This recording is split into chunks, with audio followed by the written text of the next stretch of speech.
Lantas apa dan bagaimana upaya Indonesia menjadi kiblat fashion muslim dunia? Langsung saja kita bahas masih bersama dengan CEO Hijab Bima Laga dan juga telah bergabung bersama kami melalui sambungan virtual yaitu Deputi Bidang UKM Kemenkop UKM Bapak Hanung Harimba Rahman yang bergabung bersama kami dari Manggarai, Nusa Tenggara Timur. Selamat sore Pak Hanung. Selamat sore pemirsa. Iya, terima kasih Pak Selamat Hanung sore. sudah menyempatkan waktunya untuk CNBC Indonesia Pak Hanung. Ya, terima kasih atas undangannya. Iya, baik Pak Hanung, seperti informasi yang tadi saya sampaikan bahwa Indonesia memiliki potensi untuk bisa menjadi eh, negara dengan modest fashion terbesar setelah Uni Emirates dan juga Turki. Sebenarnya positioning Indonesia saat ini apa dan potensi apa yang dimiliki oleh Indonesia sehingga bisa memiliki potensi untuk menjadi negara dengan modest fashion terbesar di dunia? Ya, yang pertama Indonesia adalah potensi pasar dalam negerinya yang cukup besar ya. Ada sekitar 230 juta jiwa. Dan sekarang juga seperti kita ketahui bahwa masyarakat Indonesia ini semakin aware mengenai menggunakan busana muslim. Jadi sudah sangat umum masyarakat sekarang menggunakan busana muslim. Jadi, nah itu salah satu modal dasar saya pikir pasar dalam negeri. Nah, pasar Indonesia sendiri ini kalau dibandingkan pasar dunia kurang lebih kita 13% gitu ya.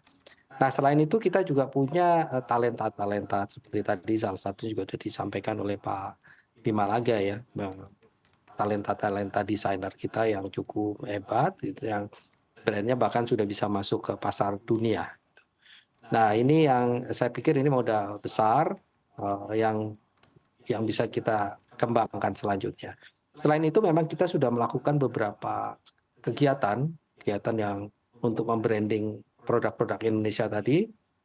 Berbagai kegiatan sudah kita laksanakan, bahkan ini berbagai kementerian dan lembaga sangat bersemangat untuk mengadakan kegiatan-kegiatan. Hampir ada 20 penyelenggara kementerian dan lembaga ini yang menyelenggarakan, termasuk daerah ya, menyelenggarakan modest fashion muslim.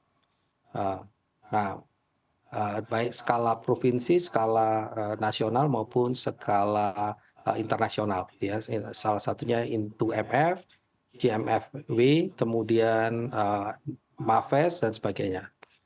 Ya, jadi itu salah satu saya pikir modal ya, semangat untuk mengembangkan dan kementerian dan lembaga dan sebagainya. Iya, saya ingin kembali lagi ke Pak Bima. Pak Ya. Bima, Pak Hanung bilang nih sumber daya manusianya dalam negeri kita banyak, Ya. masyarakat kita banyak, lalu juga menjadi negara dengan komunitas muslim yang cukup tinggi di Ya. dunia, lalu juga kontribusi kita terhadap dunia di pasar fashion ini mencapai 13%, talenta desainnya juga memadai. Lantas gimana? Apakah dengan adanya potensi ini betul cita-cita untuk Indonesia bisa menjadi kiblat fashion muslim dunia bisa tercapai dalam waktu dekat dan benar-benar bisa mengalahkan mungkin Uni Emirates dan juga Turki? Ya, sekarang kalau dilihat data fashion muslim kita tuh estimasi roughly kita mempunyai market sebesar 300 triliun. Dan untuk mengalahkan negara tersebut tentunya kita mesti lihat upscaling-nya itu sampai berapa Mbak secara total se-Indonesia. Nah tetapi kalau misalnya ditarik tadi yang sudah disebutkan, saya sangat setuju sekali kita punya. Tetapi tentunya teman-teman brand ini juga melihat apa sebenarnya permasalahannya gitu untuk mereka bisa berkembang dan expansion gitu. Salah satu saya lihat kalau ingin berkembang secara cepat di brand-brand modus ini gitu ya, salah satu permasalahan saya lihat adalah permodalan Mbak. Karena begitu mereka dapat order 100, 200, 1000 mereka bisa handle.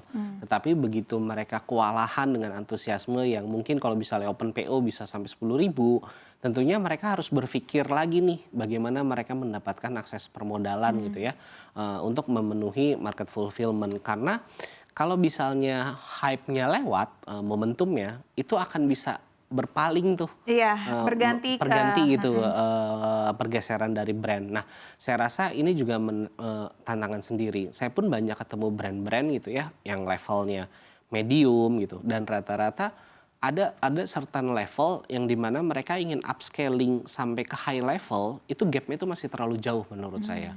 Nah, di situ adalah peran kita bersama bagaimana sebenarnya fulfillment dari level medium sampai yang high yang menurut saya gapnya itu bisa sampai sejauh itu bagaimana mengisinya gitu. Dan begitu banyak brand tapi sebenarnya mungkin yang levelnya high level itu mungkin hanya segelintir mungkin gitu.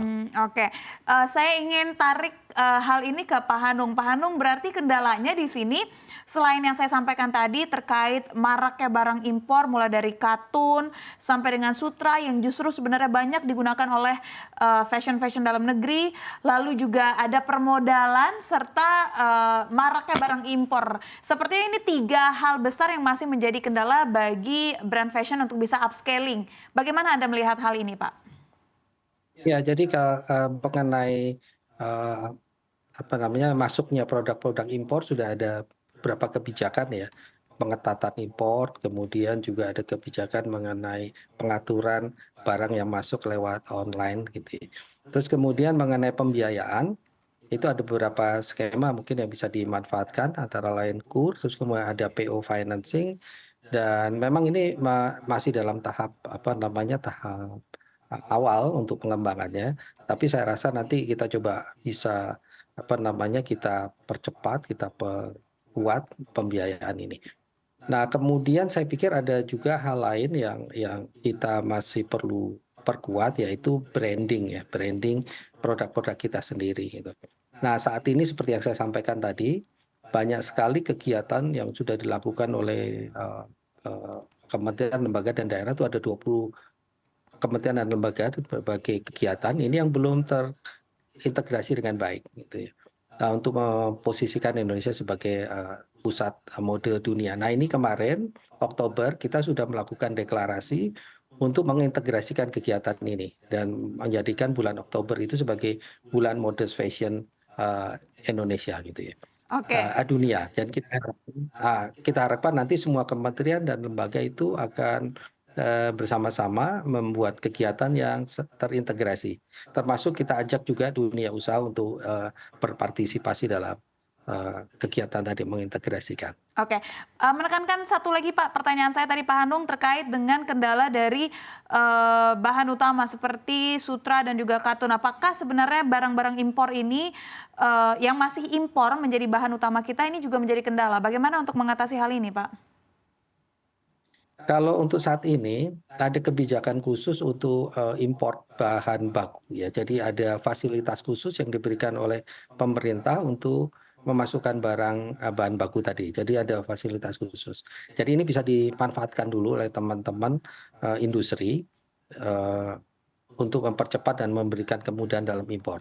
Tapi selain itu kita juga perlu mengembangkan serat-serat domestik. Sutra-sutra bahan alam dari Indonesia juga sudah ada yang dikembangkan.